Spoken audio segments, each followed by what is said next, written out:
What's good, YouTube? Really appreciate all the love on the videos recently. All I ask is that you like and subscribe, my friends. Check out this stat. 82.9% of you guys are not subscribed. That's pretty crazy, man. If you're enjoying the videos, all I ask is that you subscribe. If not, hey, it is what it is. You don't have to, but it really helps support the channel, man. Shout out to the 17% who have subscribed, and that's it from me. Enjoy the video. Make sure you're subscribed. Peace out and God bless. All right. Let's go. Of the Third Age, Arathorn II, heir to Isildur, wished to marry Gilraen, a woman of the Dunedain. Gilraen's father, Dirael, initially opposed the marriage. Gilraen was young, and he believed Arathorn would be short-lived. Dirael's wife, Eva... Did I not tell you that this guy goes full in depth? Oh, I'm excited. And first of all, this guy really does look like Aragorn. I don't know if that's like his great-granddad or something. Gilraen convinced him to allow the marriage, saying this was all the more reason they should be married soon. The days are darkening before the storm, and great things are to come. If these two wed now, hope may be born. Great voice acting, mate. Iverwen foresaw that one day their grandson would wear a green stone upon his breast. That stone was the Elf Stone, brought from Valinor by the wizard Gandalf, and that man would be Aragorn. Bro, there's so much lore I don't know about. Like, what?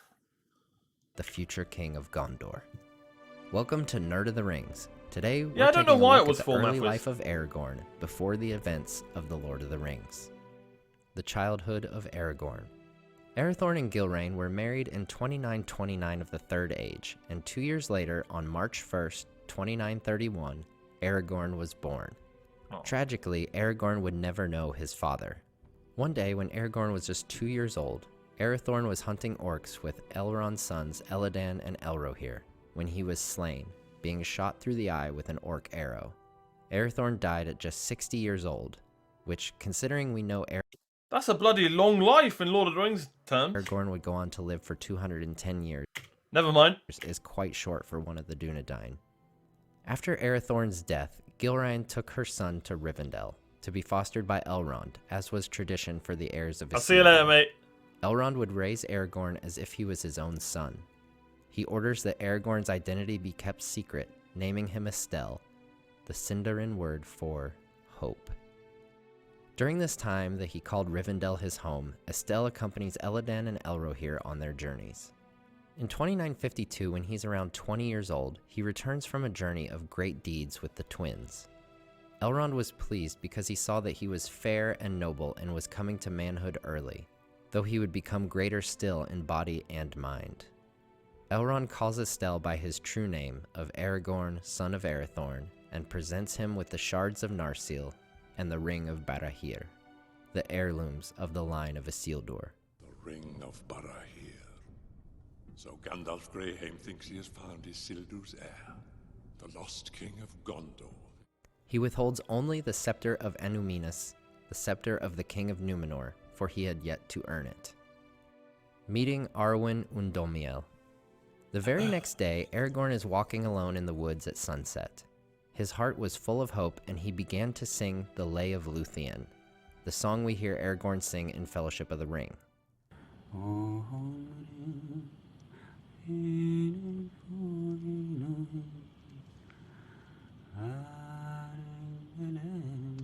By chance, Arwen had just returned from a visit Damn! Sorry. to her grandmother Galadriel in Lorien. To Aragorn, Arwen seemed to be Luthien, widely known as the most beautiful person to have ever lived. I'm just saying, Yennefer, similar, you know, Aragorn, Geralt. Just saying. I'm just saying. Did I say anything? No, I just said names. And that's it. We're just going to leave it at that. Fearing that she would leave and never be seen again, he called to her, Tenuviel, Tenuviel, just as Beren had done when he first met Luthien. As Arwen corrected him and introduced herself, Aragorn did likewise, now feeling that even his newfound high lineage was nothing compared to her dignity and loveliness. Gilraen sensed something different about her son. She eventually learns of his love for Arwen, which she opposes. She believes Arwen's lineage is more noble than his, and that elves and mortals should not intermarry. Elrond also learns of the love that Aragorn and Arwen share. Elrond calls Aragorn to him and says, "A great doom awaits you, either to rise above the height of all your fathers since the days of Elendil, or to fall into darkness with all that is left of your kin. Many years of trial lie before you. You shall neither have wife nor bind any woman to you in troth until your time comes and you are found worthy of it." Aragorn lovingly takes his leave of Elrond and bids farewell to his mother, the House of Elrond, and to Arwen, and goes into the wild. Into the wild. Aragorn takes up his mantle as 16th chieftain of the Dunedain. In 2956, he meets Gandalf the Grey and they become great friends. Gandalf advises Aragorn to keep tabs on the region of the Shire, where he becomes known as Strider. Bro, we need that film, man. We need that film. Aragorn and Gandalf just vibing.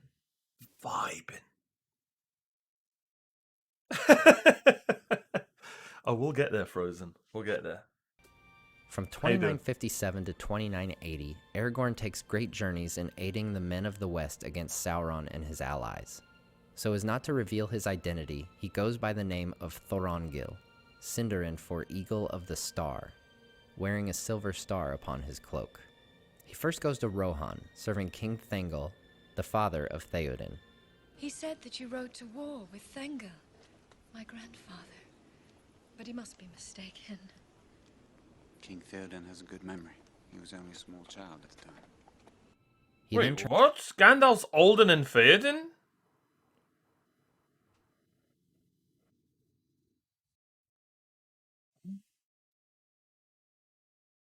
Aragorn.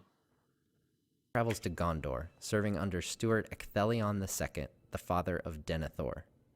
It is said that Thorongil was a great leader by both land and sea, and Ecthelion trusted and loved him most. Thorongil had counseled Ecthelion that the rebels of Umbar posed a great risk to the fiefs of the south if Sauron moved to open war. He was granted permission from the Steward and gathered a small fleet and launched a surprise night attack, burning many of the Corsair ships and overthrowing the captain of the haven, all while losing very few of his own men. Though great honor awaits him by returning to Minas Tirith, he leaves when they are in Pelargir, sending word to the Steward that other tasks now call him. He was last seen by the Gondorians heading towards the Mountains of Shadow. Bro. All the men of Gondor feel a great loss, save for Denethor, who seemed to be placed second in the hearts of the men and even his own father. That sounds familiar. Aragorn spends the next years traveling to the far east and south, exploring the hearts of Isn't men. it crazy, right? That sounds familiar. How, like, you look at them three, you think brothers and father. Right? And then I look at the bottom left and I just think of one word. Justice. Aragorn spends the next years traveling to the far east and south, exploring the hearts of men, good and evil, and learning the plots and devices of the servants of the Dark Lord. It is said that his actions ensured the survival of the West for many years to come. In 2980, Aragorn, now 49 years old, is traveling back to Rivendell. On his way, he came to Lorien. He didn't realize it, but Arwen was also there, visiting with her grandmother. Galadriel tells him to cast aside his way-worn raiment and gives him clothes of silver and white. It is said Aragorn then appeared more than any kind of man, but rather an elf lord from the Isles of the West. Aragorn and Arwen wander for a time together in the glades of Lothlorien until it is time for him to depart. They go to the hill of Cairn Emroth, where they look east to the shadow and west to the twilight. "Dark is the shadow," Arwen says. "And yet my heart rejoices, for you, Estelle, shall be among the great whose valor will destroy it." Aragorn replies, "Alas, I cannot foresee it, and how it may come to pass is hidden from me. Yet with your hope, I will hope." and the shadow I utterly reject. But neither, lady, is the twilight for me, for I am mortal, and if you will cleave to me, even star, then the twilight you must also renounce. And she stood then as still as a white tree, looking into the west, and at last she said, I will cleave to you, Dunedain, and turn from the twilight. There, at the hill of Cairn Amroth, the very hill where she will one day die, Arwen chooses her ultimate fate. Aragorn gives Arwen the Ring of Barahir as a ring of betrothal. Aragorn returns to Rivendell, where Elrond has learned of his daughter's choice. He says to Aragorn that perhaps by his loss, the kingship of men may be restored. However, he proclaims that Arwen will not diminish her life's grace for anything less. She shall not be the bride of any man less than the king of both Gondor and Arnor. Aragorn and Elrond speak no further of this. A few years later, Aragorn's mother leaves Rivendell to return to her people in Eriador, where she would seldom see her son, since he was often away for many years at a time. Arwen, meanwhile, dwells in Rivendell. Over the coming years, she watches over him in thought and makes for him a great and kingly standard, one that would only be displayed by a person claiming the lordship of the Númenóreans and the inheritance of Elendil. The passing of Gilraen. Following his conversation with Elrond, Aragorn returns to the wild, into danger and toil. In the year 3001, with Sauron revealed and regaining his power in Mordor, Aragorn assists Gandalf in searching for news of Gollum. This is the same year of Bilbo's 111th birthday and marks the point where Gandalf has begun to suspect that Bilbo's ring is in fact the One Ring. 6 years later, in 3007, Aragorn briefly returns to Eriador, where he visits his mother for the last time. This is our parting, Estelle, my son. Now that it draws near, I cannot face the darkness of our time that gathers upon Middle-earth. I shall leave it soon. Aragorn tries to comfort her, saying, Yet there may be a light beyond the darkness, and if so, I would have you see it and be glad. But with Gilraen's last words to her son before her death the following year, she answers, I gave hope to the Dunedain. I have kept no hope for myself. Notice that the first usage of the word hope is capitalized. This is a direct reference to Aragorn himself. She has given her son to the descendants of Númenor, the last hope for their people to be restored.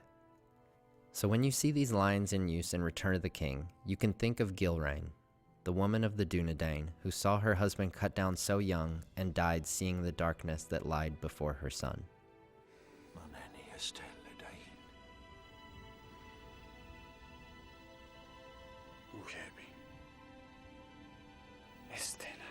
Wait, what?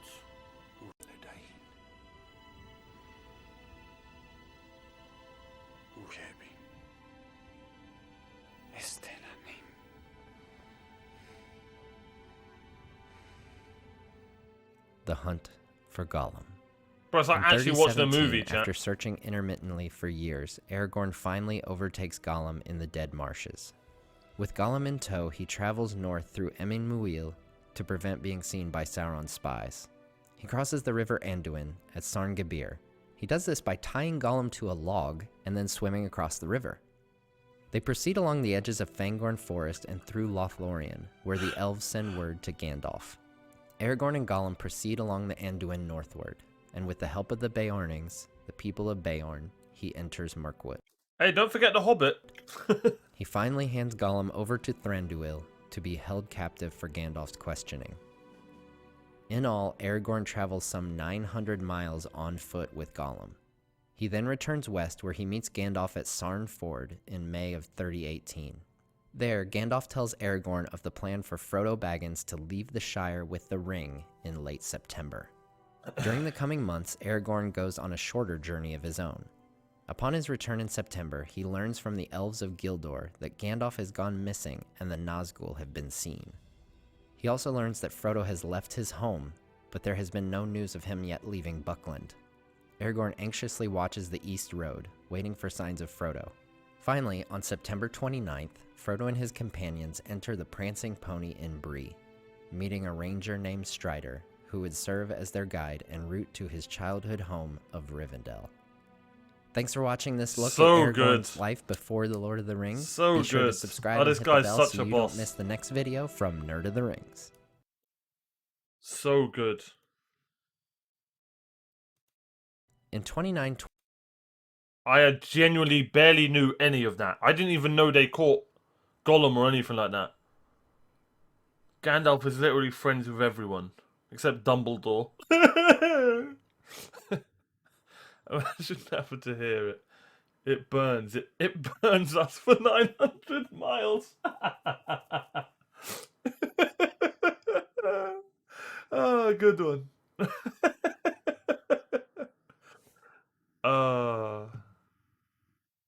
Aragorn could be boring with most other writers, since he's so noble and righteous all the time, but Tolkien turned him into one of the best men ever written. A man all men can aspire to. Have a good day. So Aragorn was the true 40-year-old virgin.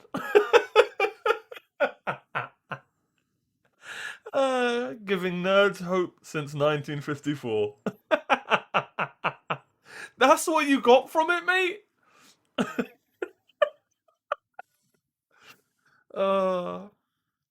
Elrond, she shall not be the bride of any man, lest in the king of both Gondor and Arnor. Aragorn, hold my beer. Oh, these are so good. Aragorn and Arwen go wandering. Is that what the kids are calling it?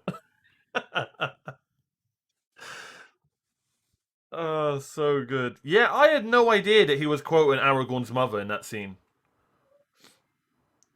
When he gave him Isildur's sword. See, look, why are we not getting a film about Gandalf? It's because no one can do it like Peter Jackson did, man. Aragorn dies from a single arrow. Boromir, hold my beer. Oh, man. So good. So good, chat.